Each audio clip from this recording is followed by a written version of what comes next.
네, 두 분 어서 오시고요. 안녕하세요. 네. 안녕하세요. 새벽에 네. 미국 연준이 금리 인하했다는 소식이 있던데. 예상대로 인하했고 조금 다른 것은 연말 한 3.5까지 내려갈 것이다 이렇게 밝혔고요. 일자리는 매우 불안하고요. 트럼프 대통령은 일자리 불안하지 않은데 조작했다고 계속 하고 있고 금리는 1%까지 낮춰야 한다 이렇게 주장하고 있고 예. 오늘 또 B컷 0.5는 내려야 한다고 했는데 0.25만 내렸고 시장 불안 때문에 미국 시금리는 오히려 올라갔고요. 네, 그러니까 앞으로 믿을 수 없다 미국 경제를 시장은 네. 이렇게 보고 있는 것이고 오, 결론적으로는 좀 지켜봐야겠는데 지금까지는 물가를 잘 잡고 있는데 이렇게 관세를 엄청나게 올려놔서 예. 미국은 모든 걸 수입하는 나라인데 추수감사절 때 어떻게 될지 네. 그때까지 물가 잡으면 트럼프 대통령이 이기는 거예요. 추수감사절. 네, 연말까지 물가가 진짜 이렇게 튀어오르지 않는다면 트럼프 대통령이 정말 공급망을 완전히 그냥 흔들어 버리는 이 정책이 엄청난 부작용으로 이어질 거라고 했는데 부작용이 안 나온다면 트럼프가 이기는 거예요. 네. 우리가 지는 거예요. 근데 하여간 그 뭐 미국 뉴스 유튜브로 이렇게 보는 게 저 칩인데 미국만 봅니까? 한국도 다 보시잖아. 보고 유튜브 칩인데 하여간 그 한 두 번째 약간 그 예컨대 뭐 그 무슨 암살 사건 그거 나오고 나면 두 번째나 세 번째 뉴스로 꼭 미국 물가 올랐다는 뉴스가 계속 나오긴 하더라고요. 네, 그래서 뭐 채소나 이런 거 중심으로 많이 올랐다 이제 이런 거 나오기도 하고 네. 저는 이제 관전 포인트가 이제 새로 그 연준 위원이 들어갔잖아요. 네, 3명이나 들어왔죠. 네. 그 들어갔고 특히 이제 미란이가 그분 들어가셨잖아요. 그래서 네. 요번에 나온 게 아마 11대 1로 나온 것 같아요. 11대 1로 이제 다수는 0.25 내려야 된다.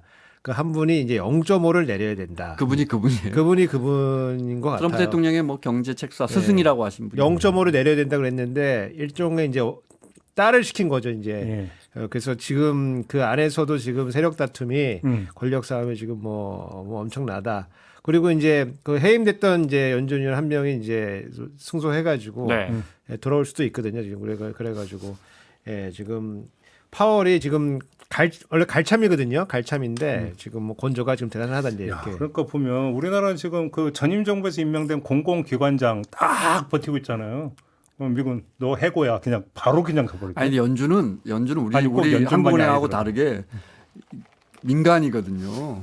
민간기구예요.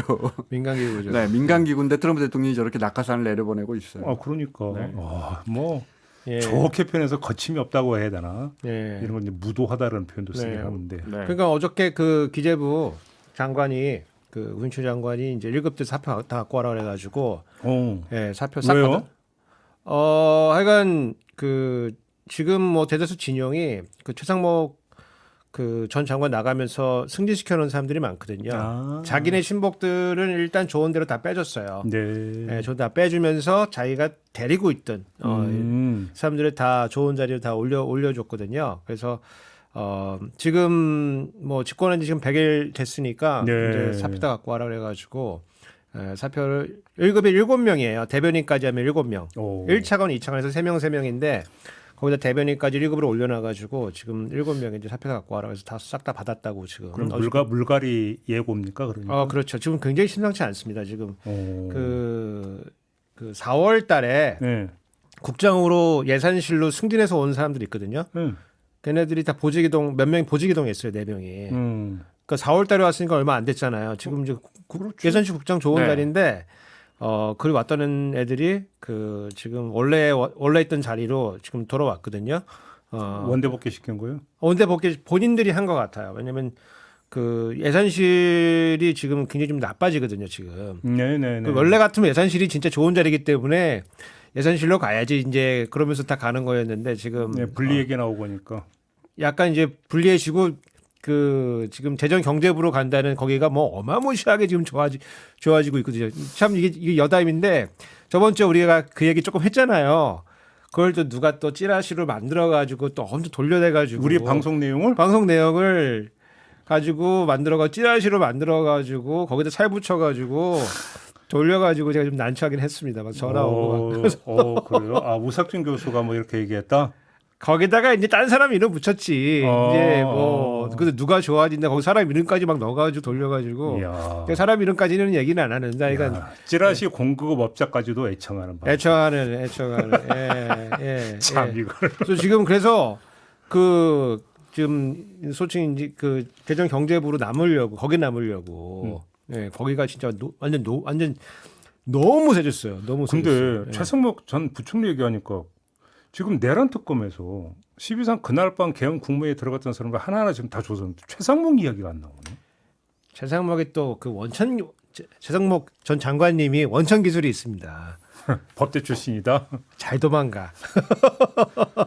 그날 그 내란의 새벽에도 계엄 해제 국무회의를 해야 되는데 그거 안 하고 집으로 퇴근했어요. 아니 그러니까 뭐 이상민, 한덕수, 박성재, 그다음에 뭐 조태용 국정원장까지 얘기했는데 최상목 부총리 얘기는 안 나오네. 네. 에휴, 좀 있으면 나옵니다. 지금 여행 다니신다고 누가 저한테 제보해 줬어요. 여행 다닌대요. 예. 그래서 옛날 사장님 뭐 하시냐 그러더니 요즘 여행 다니셔 그러면서. 고도국 제보창이세요. 그러니까. 경제학계 국정원입니다. 알겠습니다. 그나저나 미국의 금리 인하가 우리 정치에 미치는 영향, 상투적인 질문을 드리면. 우리도 내려야 하는데 네. 미국과의 금리 차가 우리 많이 나니까 우리가 더 낮으니까 일단 그게 있고, 그다음에 일단 우리 한국은행은 이창용 총재는 우리 미국은 이제 일자리 때문에 이번에 내린 거거든요. 일자리하고 인플레이션을 보잖아요. 보통 두 가지인데 사실 우리는 이것도 중요하지만 우리는 가계부채하고 부동산도 보거든요. 사실 우리는 네 개를 봐요. 다른 나라 중앙은행하고 다르게. 그래서 집값이 또 있지. 예. 이창용 총재는 여기에 대해서 명백합니다. 이 집값을 자극할 정도로 지금 경제가 나쁘지는 않다. 그러니까 우리가 총대 매지는 않겠다. 이런 겁니다. 네. 알겠습니다. 이것도 좀 여쭤보겠습니다. 미국에 무제한 스와프를 제안을 했습니다. 왜 이 시점에 이걸 제안을 했을까요? 아니 그거야 지금 이제 3,500억 달러를 아까 이제 무도하다는 표현을 쓰셨는데 가만 보니까 현금 달라는 거예요. 네. 그러니까. 전에도 말씀드렸지만 이제 우린 이 돈이 없고 그러면 이제 국채 발행해야죠. 국채 발행하면 이제 우리 국채 금리는 뛰어오를 것이고 그러면 이제 우리 돈의 가치는 폭락할 것이고 급락할 것이고 우리 돈 환율이 오르면 이제 우리 돈 가치가 급락한다는 게 이제 원달러에 대한 환율이 오른다는 건데 환율이 오르면 우리 물가 올라가고 대충 이런 구조인데 그러려면 이제 그러니 차라리 그냥 서로 달러를 좀 빌려주라 언제든 우리 외환시장이 좀 안정감을 갖게 무제한으로 빌려서 줄게 이 얘기입니까? 그렇죠. 보통 이제 우리가 통화 수합 2번 했는데 아니 그 돈을 그대로 주는 건 아니지만 물론 그렇게 우리가 여기서 돈을 달러를 마련한다 그러면 우리 외환시장은 한국이 저런 돈이 어디 있어? 우리가 외환 보유고의 80%라면서요. 그렇죠. 우리가 그 정도 되겠네. 80 몇 프로 되겠네. 우리가 4,200억 달러 있으니까. 그러니까 3,500억을 내야 되니까. 우리나라 이제 외환 보유가 한 4천억 달러 정도 조금 이제 상회하는데 그거에 한 90% 정도를 우리 유가주가 형태로 가지고 있어요. 그러니까 그 달러를 가지고 있는데 그거 가지고 이제 여러 가지 이제 뭐 채권들을 막 사고 있는 거죠. 그리고 그 중에 상당 부분은 미국 국채를 가지고 있습니다. 그래서 그렇게 가지고 있고 그러면 아까 이제 기자님이 말씀해 주신 것 중에서 국채를 발행해서 우리가 돈을 조달하는 방법이 있고 가장 이제 쉽게 생각할 수 있는 방법은 돈을 찍는 거죠, 사실은. 근데 그건 안 되는 거고. 아니 돈을 한 100조 찍어 가지고 그거를 외환시장에 가서 달러를 사 가지고 그 달러로 거기다 집어넣는다. 그러면 이제 우리 돈의 가치가 폭락해 버리는 거예요. 근데 하여간 이제 그 조달할 수 있는 방법은 이제 그런 게 기본이죠, 사실은. 근데 이게 안 되니까 그러면은 두 번째 생각해 볼 수 있는 게 100조를 우리가 일단 찍고 니네 1,000억 달러랑 바꾸자, 수합하자. 이제 이런 생각 해볼 수가 있죠. 근데 그것도 사실은 뭐 가능한 방법은 아니죠, 사실은. 가능한 방법은 아니고. 그럼 이제 현실적으로 생각해 볼 수 있는 게 우리가 4,000억 달러 이제 외환보유고를 들고 있는데 그 중에 상당 부분은 미국 국채니까 국채를 팔아가지고 달러를 조달할 수가 있어요. 달러를 조달하면 우리 이제 외환보유고는 떨어지고 이제 그걸 가지고 이제 투자를 이제 하게 되는 거죠. 예컨대 뭐 4천억 달러가 3천억 달러가 됐다 그러면은 우리 외환보유고가 줄잖아요. 근데 우리나라는 97년도에 그 IMF 외환위기를 겪었던 나라이기 때문에 원화가 이제 불안해진다는 것 자체가 방어의 수단이 줄어든다는 것 자체가 굉장히 위험한 신호고. 왜 안 보이게 되면 IMF 떠올라고. 그러니까 이제 그거를 무서워서 그거에 대한 안전 보장 장치를 해달라. 그런 뜻으로. 저는 그렇죠. 이제 네. 그런 의미에서 무제한 수합을 해주면은 물론 그 조건은 이제 알려지진 않았지만 대체로 뭐 금리도 내고 뭐 아니면 뭐 수수료도 내고 뭐 그런 식으로 이제 하게 되는 건데 그렇게 해서 이제 하면은 우리가 달러를 다 들고 있지 않다고 하더라도 그럼 그 수합 장치가 있으면은 그러면 우리 원화가 좀 안정화되는 거 아니냐 그 생각을 했던 것 같아요. 근데 미국도 사실은 예컨대 뭐 100조 원화를 가져가서 그거 어디다 쓸 겁니까? 그거 사실은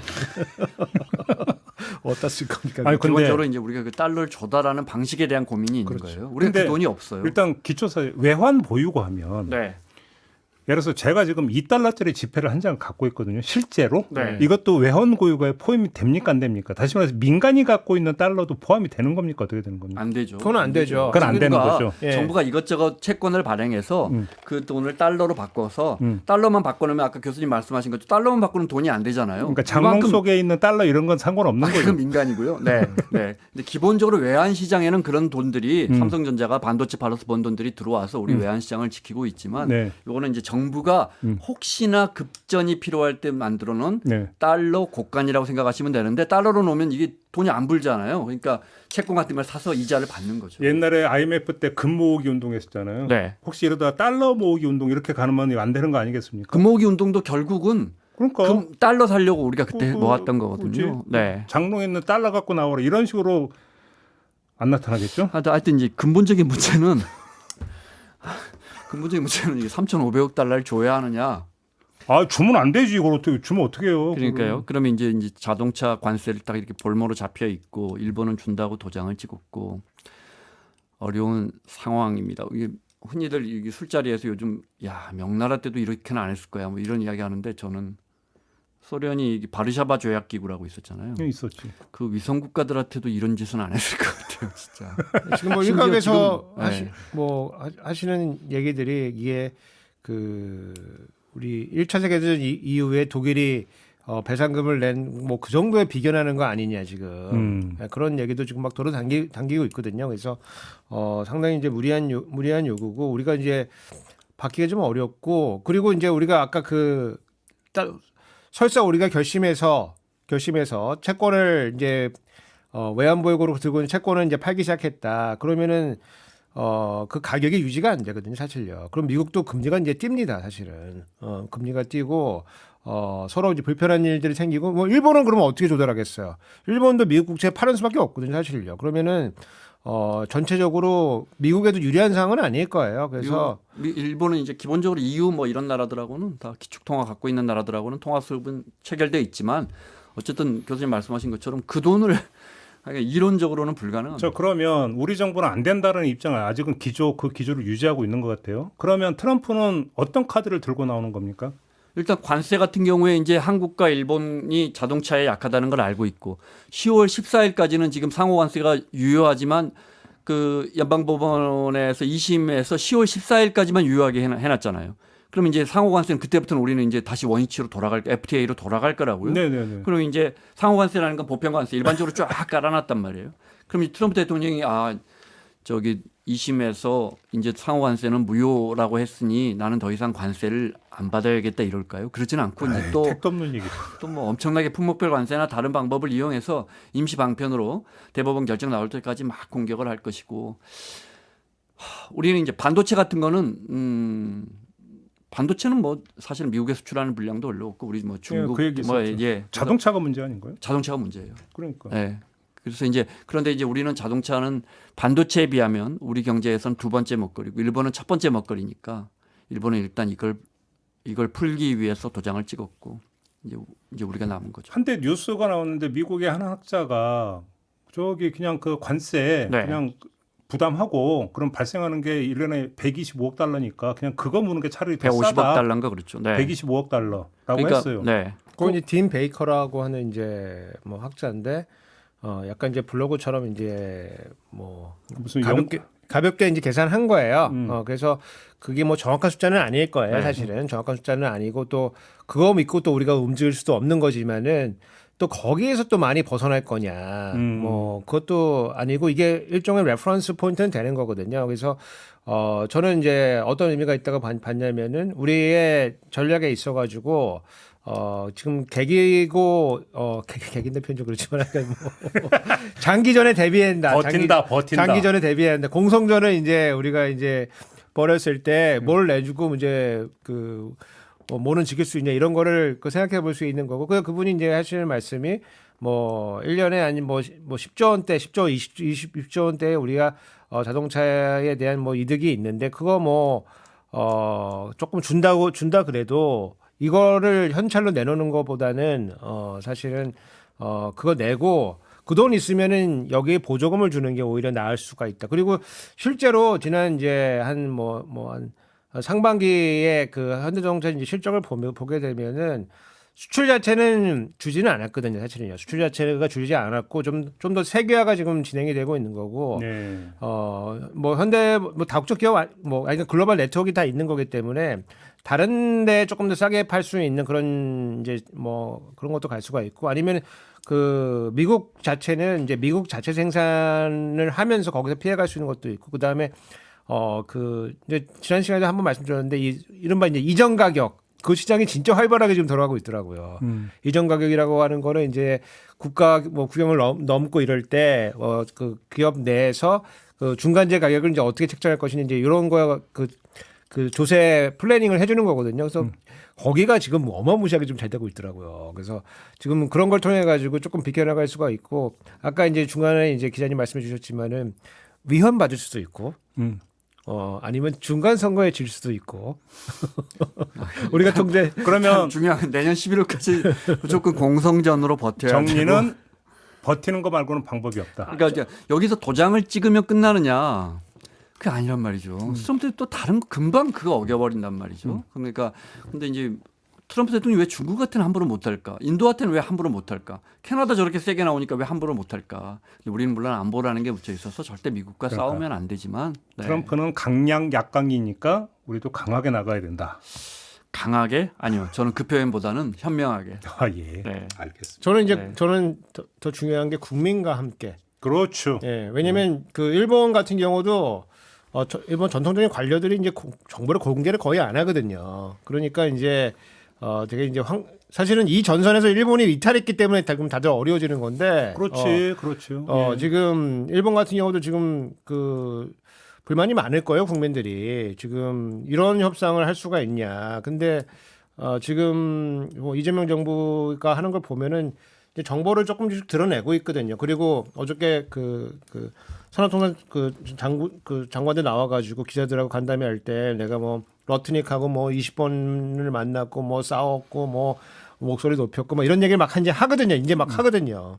그 조현 장관도 그 외교부 장관도 이제 중국으로 출국하면서 이제 이런 비슷한 얘기들을 많이 하거든요. 그래서 그 얘기는 우리가 지금 처한 상황을 지금 공개를 하고 국민과 같이 가겠다. 이제 이렇게 지금 포지션을 정해가는 것 같아요. 그래서 저는 그게 맞다고 보고, 우리 국민들 뭐 민도가 높기 때문에 어떤 상황인지 이해하면은 잘 버틸 수 있다 이렇게 보고. 알겠습니다. 이 정도로 하고 주식시장으로 넘어가겠습니다. 우석진 교수님께 바로 질문드리겠습니다. 지금 몇만 전자인가요?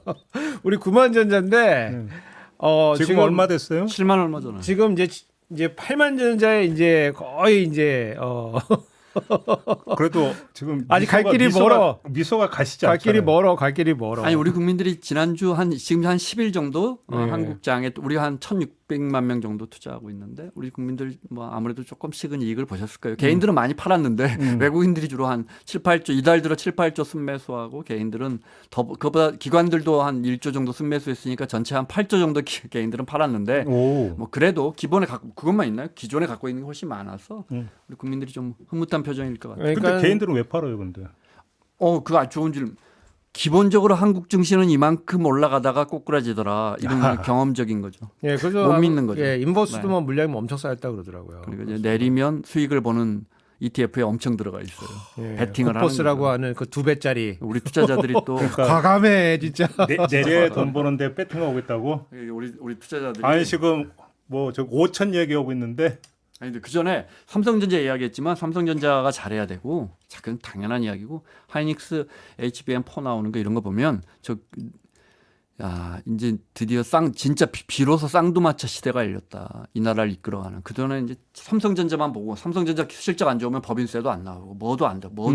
고용도 안 좋고 수출도 안 좋고 맨날 이런 걸 십수년 했는데 HBM4 이제 상용화하는 거 보면서 쌍두마차 시대가 열렸다. 네. 그 프리미어 15에서 일본 우리가 역전한 게 2015년이에요. 제가 오늘 아침에 찾아봤어요.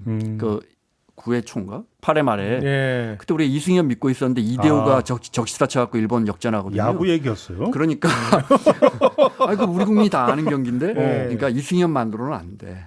예. 이대호도 있어야 되는데 하여튼 그런 것들에 힘입어서 우리 주가가 지금 정말 상승 기조를 뚜렷이 하고 있다. 상승 기조 계속 그렇게 갈 거라고 보세요? 당분간? 저는 뭐 여러 가지 조건들이 좋아지고 있고 네. 일단 정부는 그때 이제 우리가 이야기했던 것처럼 대주주의 양도세 같은 기준으로 봐서 하여튼 말로만 하지 않고 주가가 오른다면 다 해줄게. 심지어 뭐 우리 정부의 기조를 어긋나더라도 나는 이게 더 중요해라는 사인을 보냈기 때문에 그다음에 이제 미국이 금리 내리고 이제 약달러 기조가 되면 기본적으로 달러가 약해지면 달러 값이 내리면 달러 자산 갖고 있는 사람들 입장에서는 그럼 뭐 좀 다른 게 있나 찾을 수 있고 우리 많이 저평가돼 있고 여기서 중요한 건 우리 기업들이 퍼포먼스를 내는 건데 지금 현대차가 어렵고 굉장히 위기라고 생각하실 것 같지만 아까 말씀드린 것처럼 지금 일시적으로는 다른 데로 수출을 늘리고 있고 현대차 올해 주가가 한 8% 올랐어요. 올랐어요? 올랐어요. 네. 그러니까 그렇게 막 흔들리진 않을 것이다. 물론 그렇다고 해서 관세 25%가 절대 현대차에게 유리한 건 아니지만 그래서 우리 기업들이 퍼포먼스를 내주면 우리 코스피는 오르는 게 아니고 전문가들이 흔히 이렇게 표현하잖아요. 정상화 될 것이다. 네. 그리고 교수님 만약에 구만전자 회복하시면 몇 년 만이에요? 아니 한 뭐 언제지 한 2, 3년 된 것 같은데. 예, 그때 한참 오를 때 또 잠자고 있다가 올라 그러면서 그때 또 이제 지식인들 이제 먹물들이 이제 가만히 있다가 또 들어가가지고 9만 전자 딱 찍고 바로 5만 전자로 4만 전자로 갔다가 경제학과 교수님들이 그러니까 서울대 경제학과를 나온 경제학과 교수님들이 주식 투자할 때 좀 위험할 때예요. 그렇지. 네. 모든 사람이 할 때 들어가기 때문에 모든 사람이 할 때 들어가기 때문에 죄송합니다. 꼭 회복하시기 바랍니다. 예, 갈 데가 멀었습니다 아직. 11만 전자까지 가야지 이제. 예. 그래요? 예, 이정현 회장님 잘해주시기 빕니다. 네. 그렇게 정시가 밝습니까 전망이? 아니, 그러니까 뭐 잘 모르겠지만 거기까지는 가야. 아니 우리 제가 이 말씀 드렸나요? 대만이 우리 GDP의 절반 안 돼요. 네, 인구가 작고 1인당 뭐 국민소득 우리보다 뭐 조금 역전할 수 있다는 기사가 봤는데, 네. 근데 가꾼 지수가 시가총액이 코스피보다 높아요. 거기 솔직히 말하면 TSMC 하나에 이제 아주 좋은 중견기업들이 쫙 포진하고 있는데 우리는 아까 제가 하이닉스 말씀드렸잖아요. TSMC 우리가 잘 알고 있고 그거 이제 TSMC가 이 HBM을 가지고 GPU랑 패키징해서 꾸러미 만들어서 엔비디아에 넘기면 엔비디아는 그거 팔잖아요. 좀 과장하면 그냥 팔아요. 물론 그 설계를 엔비디아가 하지만. 근데 시가총액이 하이닉스는 200조 이제 겨우 넘었는데 TSMC는 1,700조인가 1,800조예요. 우리 거 갖다가 조립하는데 뭐 이렇게 말하면 너무 단순화하는 거죠. 엔비디아는 5조 달러니까 얼마예요? 그러니까 사실은 이거 없으면 우리 HBM 없으면 그거 다 안 되는 거거든요. 그러니까 우리가 얼마나 저평가돼 있어요. 알겠습니다. 근데 이재명 대통령이 국민연금 얘기를 했습니다. 우리 증시 투자 비중이 낮다. 이건 어떻게 봐야 되는 겁니까? 뭐 약간 뭐 두 가지인데 하나는 지금 이게 아무래도 이제 주가가 조금 부양되려고 하면은 물량이 중요한데 그러면은 우리 뭐 최대 펀드 중에 하나인 국민연금도 그 자산 운영할 때 국내에다가 조금 포지션을 조금 높게 가야 되는 거 아니냐. 뭐 여러 가지 이유로 그렇게 되면은 국내 주식이 좀 주식시장이 좀 그 부양이 되겠죠. 그래서 그게 이제 하나 포인트일 것 같고 두 번째는 조금 더 약간 좀 더 근본적인 문제인데 국민연금이 국내 주식시장에 돈을 번다는 거의 의미는 무엇이냐. 그걸 한번 따져볼 필요가 있거든요. 그래서 예. 기업 가치가 이제 제대로 해서 기업이 성장해가지고 같이 돈을 번다 그러면은 이제 중장기적으로는 그게 이제 뭐 모두에게 도움이 될 텐데 단기적으로 이제 예컨대 이제 뭐 국민연금이 뛰어들어가지고 그걸 싸게 살았다 비싸게 팔고 싸게 샀다 비싸게 팔고 그 포지션을 계속 가기 시작하면 이제 국민들의 돈이 국민연금으로 빨려 들어가는 거거든요. 네네. 그러니까 이제 그렇게 하다 보니까 이게 단기적으로는 부가가치가 만들어지는 게 아니고 부의 이전만 발생되는 건데 국민연금이 대규모 돈을 이용해가지고 국민 돈을 빨아가는 게 맞는 거냐. 그렇게 하려고 그러면은 해외에 나가서 해외 주식시장에서 그 돈을 버는 게 우리가 돈을 버는 거지 국내 주식시장에 돈을 버는 게 그게 뭐 단기적으로 보면 크게 버는 건 아니다. 그런 의미에서 그런 비판들이 있었기 때문에 이제 국민연금도 자기 자산 운용할 때 자꾸만 이제 해외 시장으로 나갔던 거거든요. 그래서 그거를 조금 이제 조정할 시기가 필요하고 세 번째로 뭐 추가적으로 하나 더 해보자면은 이제 우리 환율 관리할 때도 지금 너무 자산이 너무 해외로 많이 나가 있는 것도 또 약간 좀 불리하거든요. 왜냐면 살 때 달러 사가지고 나가야 되고 또 나중에 이제 그거 팔아가지고 대규모로 들어올 때는 또 달러를 또 이제 팔아야 되기 때문에 네. 이게 환율 변동성이 크기 때문에 한국은행에서 상당히 걱정이 많습니다. 사실 이거 관련해 가지고. 그래서 국민연금과 그때 수합도 하고 그랬죠. 한국은행하고. 그렇죠. 네, 너희 살 때 우리 것 빌려줄게 이렇게 그렇게 한 적도 있었고. 우리가 한 1,250조니까 어마어마하게 굴리고 이게 해마다 100조씩 늘어납니다. 그중에 한 절반 정도는 운용 수익으로 올 상반기에도 무슨 말이냐면 우리가 국민연금에 낸 돈이 한 60조 늘어났는데 국민연금이 투자해서 굴린 돈이 또 50조 해마다 100조 이상씩 굴러가서 이게 잘 감이 안 오시니까 제가 계산해 봤더니 1,270조에서 작년에 한 10% 정도 투자해서 남겼거든요. 그러면 괜찮네. 근데 뭐 날릴 때는 뭐 2% 뭐 이러니까 그래 평균적으로는 한 6, 7% 그리고 앞으로 목표 수익률을 5%로 잡아놨는데 원래 4% 잡아놨던 걸 5% 10%로 했으면 그러면 120조 정도를 벌잖아요. 그럼 투자 수익으로 120조면 우리가 2,200만 가구거든요. 우리 국민이. 그러니까 가구당 한 550만 원씩 벌어주는 거예요. 그러니까 우리가 지금 그 정부가 주는 쿠폰, 민생 쿠폰이 뭐 20만 원, 30만 원 이렇잖아요. 그러니까 이게 굉장히 큰 돈을 굴리고 있다. 그런데 이게 이제 이걸로 우리 주식을 사면 국민연금도 이익이고 주가가 올라간다고 가정했을 때 사면 근데 이게 연못 속에 고래라 그러거든요. 그러니까 당연히 국민연금이 사면 주가는 올라가게 돼 있어요. 우리 시가총액이 뭐 코스피, 코스닥 합쳐서 2천 몇백 조인데 1,000조를 들이부어 보세요. 이만큼 올라가 버리죠. 그런데 기본적으로 그렇게 올리는 건 교수님 설명하신 것처럼 교수님 핵심을 말씀해 주셨는데 의미가 없죠. 그 다음에 빠지면 언젠가 근데 10년 후에는 그러면 지금 올려놓고 그렇죠. 10년 후에는 그러면 빠질까요? 그때 가면 우리가 그럼 지금 좀 빠지자. 근데 이게 2041년에는 결국은 팔아야 되거든요. 우리가 이제 마이너스로 들어온 돈보다 나가는 연금 주는 돈이 더 많아. 이번에 연금 개혁에서 이게 2048년인가로 7년인가 미뤘어요. 언젠가는 이걸 그다음에 이 작은 연못이고 전 세계 증시에서 코스피는 2%밖에 차지하지 않아요. 그러니까 나가서 돈 벌어야 돼요. 나가서 돈 벌어야 되고 지금까지 수익률도 나가서 번 돈이 훨씬 많았고요. 네. 그래요. 알겠습니다. 이 정도로 짧게 요 얘기까지 하고 좀 마무리하죠.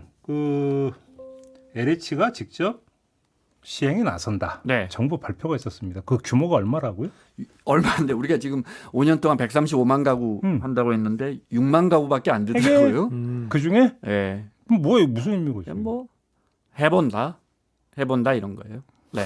근데 우리가 이제 많은 분들이 유튜브에서 LH가 뭐 누가 분양해 막 부실 뭐 근데 우리 판교 신도시 LH가 지었어요. 시행했어요. 근데 이게 중견 건설사들로 판교 가면 뭐 유명한 브랜드 붙은 아파트 없잖아요. 어때요, 여러분? 뭐 판교 별론가요? 그렇지 않아요? 잘 지을 수 있고, 네. 근데 이제 대형 건설사가 와서 시공할 거고, 여기 사업의 뭐 몇 %가 엊그저께 국토부 장관이 그러더라고요. 지금까지도 이렇게 LH가 시행하는 사업의 30몇 %인가는 도급 순위 50위 안에 기업들이 하고 30위 안에 기업들이 하고 있다. 네네. 그러니까 대형 건설사들이 대형 건설사들이 과연 이걸 할까? 저는 할 거라고 생각해요. 적당한 이윤을 5% 마진을 보장해 주면 여기 상암도 지금 뭐 그 건설사 브랜드 붙은 아파트가 그렇죠. 있잖아요. 네, 이건 이제 SH가 있을 텐데, 네, 그러니까. 그러니까 적당한 마진 해주면 지금 건설사들 심지어 적자 예상되는데도 이게 일거리가 없어서 어떤 재건축 현장 들어가기도 하거든요. 강남 요지에 이런 데는. 그러니까는 건설사들은 들어와 줄 것 같고 핵심은 LH가 땅을 개간해서 민간 건설사에 팔면서 이게 수익을 남겼잖아요. 근데 이걸 안 남기고 팔면 그러면 좀 분양가는 내려가면 예를 들어 남양주 앙숙이다. 뭐 지금 한 7억 8억 하는데 한 1, 2억 내려가면 공급도 되고 이게 근데 이 6만가구 다 분양 물량입니까? 분양 물량이죠. 그래요? 네. 그러니까 임대도 섞여 있겠지만 기본적으로 분양에 대한 이야기를 하는 거예요. 그렇죠. 시행을 해서 민간 건설사가 짓게 해서 분양을 하겠다는 건데 그거 말씀하셨으니 제가 한마디만 드리자면 다른 측면에서 이거 한번 생각해 보실 정답은 없습니다. 정부가 왜 분양 아파트의 가격을 싸게 해? 그 차액을 사실상 LH가 보존하니까 세금으로 메꿔주는 건데 그거 한번 생각해 볼 문제입니다. 그러니까 MB 때 보금자리 주택이 대표적으로 로또 있죠, 로또. 로또였죠. 몇백 대 1. 그러니까. 그렇게 해서 한 30% 정도 낮은 아파트를 공급했더니 민간 아파트는 아예 그것만 쳐다보니까 안 팔리고 그렇게 해서 몇백 대 1로 당첨된 국민들은 전매 제한이 곧 뭐 경기가 안 좋아지면서 풀렸거든요. 2010년인가? 그럼 그분들은 이제 상당수가 전매 차익을 몇 억씩 남기고 팔아가는데 그분들이 돈을 몇 억씩 번 거는 그냥 운이 좋아서였거든요. 예. 정부가 왜 임대나 공공임대에 우리 세금을 써야지 운 좋은 분들을 위해서 이걸 쓸까? 이건 한번 생각해 볼 문제입니다. 네, 뭐 제기될 수 있는 문제라고 생각해요. 그거 그다음에 하나만요. 그렇게 해서 내가 남양주 앙숙에 작년에 8억 주고 뭐 대출 좀 받아서 분양을 받았어요. 고향 창릉에. 근데 LH가 시공을 해서 6억 5천짜리를 분양하잖아요. 그럼 그분들에게는 그만큼의 우리 세금이 보존되는 거지만 남양주나 그 근처 계신 분들은 앉아서 또 손해를 보는 거예요. 이런 것들은 이제 눈에 보이지 않는 사회적인 우리가 이 코스트를 지출하는 거거든요. 그래서 이 정책이 꼭 좋은가 이거 한번 근본적으로 네. 생각을 해봐야 합니다. 네. 그 교수님 덧붙이시면 저는 이제 뭐 그 공급하는 여러 방식들이 경쟁을 해줘야 되는데 이제 공공도 그 여기에 나서 가지고 같이 경쟁을 해주면은 저는 뭐 이 여러 가지 주택 시장의 가격 안정성에 좀 도움을 준다고 봐요. 그래서 단기적으로 막 가격이 뛸 때도 싼 것들 공급할 수 있는 분들이 가고 들어가고 있으면은 그러면은 너무 빨리 올라가는 거를 조금 좀 잠재워줄 수가 있거든요. 그리고 이게 벤치마크가 되니까 사람들이 또 이제 비교도 할 수가 있고 이러니까 좀 다양화하는 거는 좋아요. 예컨대 뭐 공급 물량의 절반을 LH가 하겠다 그러고 이제 싸게 공급한다 그러면은 진짜 그거는 시장 교란 행위를 정부가 하고 있는 거기 때문에 그 자체 문제 있지만 이 정도 물량이면은 저는 뭐 교수님 말씀처럼 큰 물량이 아니니까 태국이 자동차 가격을 엄청 세제 혜택을 주면서 국민들에게 자동차 산업을 부흥시키기 위해서 엄청 깎아줘요 세금으로. 네. 대중교통을 확충하지 않고 국가가 해야 할 일은 지하철, 버스, 국민들이 대중교통, 도로 확충하고 이런 거거든요. 그런데 국가가 아반떼 가격을 20% 할인해 줍니다. 그랜저 가격을 20% 할인해 줍니다. 국민들에겐 좋죠. 그게 당첨된 국민들에게. 그러니까 그 얘기인데 이게 뭐 분양가 싸네 마네를 떠나서 당첨이 돼야 말이지. 그러니까 몇십 년을 묵고 뭐를 해도 당첨이 하늘의 별따기다는 그러니까 얘기를 우리나라 하고. 그 분양이 가점제가 되니까 그러니까. 진짜 그래서 깨는 청년들이 그렇게 많다는 거 아니에요? 예. 창조축을. 그렇게 해서 혜택을 보는 일부가 생기면 혜택을 못 보는 다수는 늘 나도 저게 하고 싶다. 그래서 계속 어떻게 보면 정책들이 부동산에 대한 가수요나 투기 수요를 부추기는 게 아닌가. 알겠습니다. 참 부동산은 참 어려운 것 같습니다. 분양 받아보신 적 있으세요? 아니요, 없어요. 분양 받아보신 적 있어요? 없습니다. 저도 없어가지고 그러니까 어떻게 하면 되는 거야 분양? 그냥 포기하고 살아야지. 예. 마무리할게요. 두 분 네. 수고하셨습니다. 수고하셨어요. 네, 감사합니다. 저도 물러가겠습니다. 고맙습니다.